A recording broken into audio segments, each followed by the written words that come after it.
جہیز کا کوئی تصور اسلام میں نہیں. خالص ہندوانہ رسم، خالص ہندوانہ رسم، خالص ہندوانہ رسم. ہندوؤں میں کیوں ہے؟ وہ اس لیے ہے، معقول بات ہے کہ لڑکی کا وراثت میں کوئی حصہ ہی نہیں.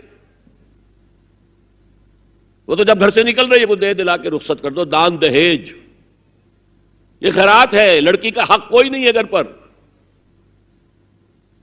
اسلام میں تو لڑکی وارث ہے.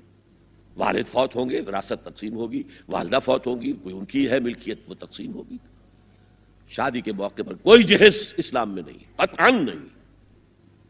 غلطی سے حضرت فاطمہ کے جہیز کو جہیز کہہ دیا گیا. وہ جہیز کیا تھا؟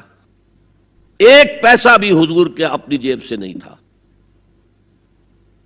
اس شادی میں خاص بات کیا تھی کہ دولہا کے ولی بھی حضور ہی ہے. اور کون ہے؟ علی کا کون تھا مدینے میں؟ اور دلہن کے والد بھی حضور ہیں. اب حضور پوچھتے ہیں حضرت علی سے تمہارے پاس مہر دینے کے لیے کچھ ہے؟ عرض کیا میرے پاس تو کچھ نہیں. وہ فقراء صحابہ میں سے تھے. فرمایا مہر تو دینا ہے، تمہارے پاس ایک زرہ ہوتی تھی. جی ہاں زرہ تو ہے. انہوں نے یہ سمجھا زرہ تو جہاد کے لیے ہے، کوئی وہ دولت تو نہیں ہے. فرمایا جاؤ اسے بیچو یا گروی رکھ کے قرض لے کر آؤ. وہ گئے، حضرت عثمان نے خرید لی اور کچھ دنوں کے بعد واپس کر دی ہدیتاً. یہ زرہ میں ہدیہ آپ کو کر رہا ہوں. اس وقت اگر کہتے چھوڑو علی کہاں لو میں پیسے دے دیتا ہوں تمہیں، تو ان کی طبیعت پر بار ہوتا. اس پیسے سے حضور نے کچھ پیسے گھر بھیجے اندر، دلہن کو ذرا تیار کر دو. اور کچھ پیسوں سے وہ ایک گدا جس میں کھجور کی کھال بھری ہوئی تھی اور 2 تکیے جس میں کھجور کی کھال بھری ہوئی تھی. ایک مشکیزہ کنویں سے پانی تو لانا ہی ہے نا. ایک چکی جو ہو یا گیہوں ہو پیسنا تو ہے نا. کوئی 1-2 برتن اور اللہ اللہ خیر صلی اللہ. یہ تھا جسے جہیز کہتے ہیں، جس میں ایک پیسہ بھی حضور کا شامل نہیں ہے. وہ حضرت فاطمہ کا مہر تھا جس سے بنایا گیا. ورنہ مدینے ہی میں دوسری آپ کی صاحبزادی کا نکاح حضرت عثمان سے بھی ہوا. کہیں ذکر ہے جہیز کا؟ حضرت عثمان کا گھر بھرا ہوا، ہر چیزیں موجود، وہاں تو کسی جہیز کا تذکرہ نہیں. بہرحال یہ شادی کو آسان کرو، زنا کو مشکل بناؤ.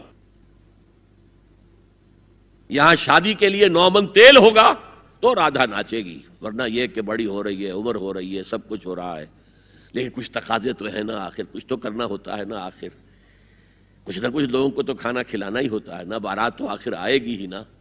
کچھ نہ کچھ تو دینا ہی ہوگا. کچھ جوڑے کپڑے، کچھ. یہ اسلام کا فلسفہ جو میں نے 4-5 باتیں آپ کو بتاؤں. فلسفہ یہ ہے کہ لڑکی کے باپ پر ایک پیسے کا بوجھ نہیں.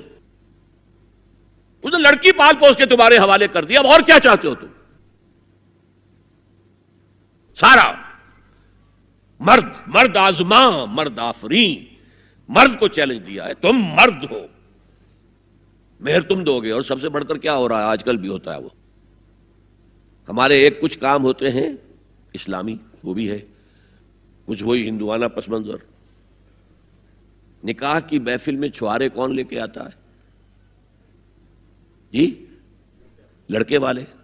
اور پلاؤ کن سے کھاتے ہیں؟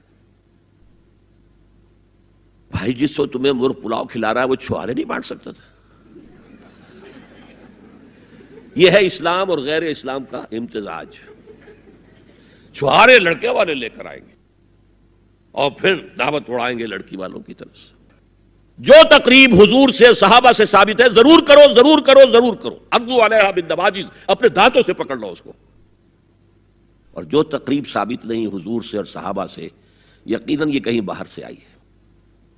یہاں تو ہمارا خاندانی پس منظر جو ہے اکثر تو ہندوؤں سے مسلمان ہوئے، وہ سادات ہوں، صدیقی ہوں، فاروقی ہوں، عثمانی ہوں، وہی ہیں نا جو باہر سے آئے تھے. باقی تو اکثریت یہیں سے، وہ اپنا ہندوانہ پس منظر لے کر آئے. تو جس کا ثبوت صحابہ کے دور میں نہیں وہ یقیناً باہر سے آئی ہوئی چیز ہے. اس میں پھر سادگی نہیں، اس میں کمی نہیں، جڑ سے کاٹو اس کو.